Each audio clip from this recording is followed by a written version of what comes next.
Today we'll be discussing microbiology 5th semester syllabus.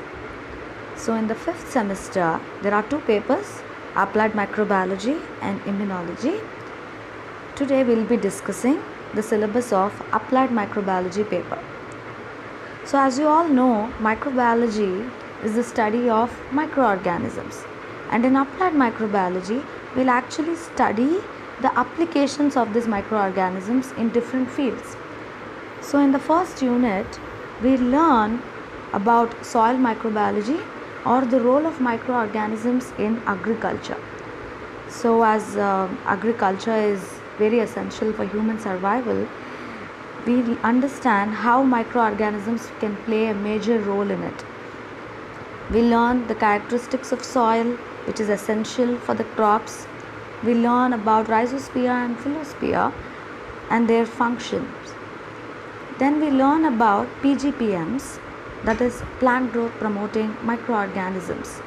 These microorganisms actually help the plants to grow, and they can be very beneficial in agriculture because they can also be used as biofertilizers.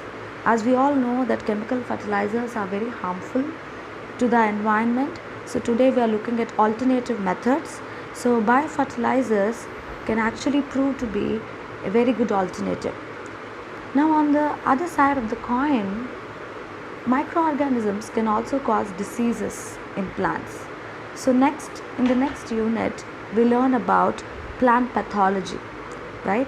That is mostly about fungal and bacterial infections, right? What are the diseases they cause? What are the symptoms? And then how to prevent it? What is the control of plant diseases?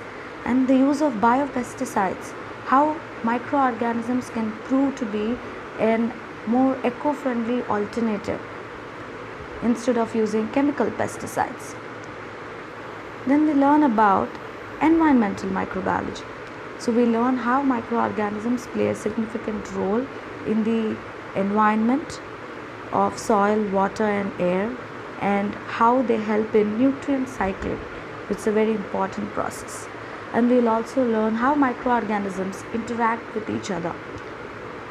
Then in the end, we also learn about what is the role of them in pollution. Here we mainly focus on water microbiology. What are the microorganisms that actually lead to water pollution and how to treat this polluted water, right? So we learn about different treatment procedures, primary, secondary and tertiary. And then in the end, we learn about how microorganisms play a major role in biodegradation, right, which is an important part of the environment.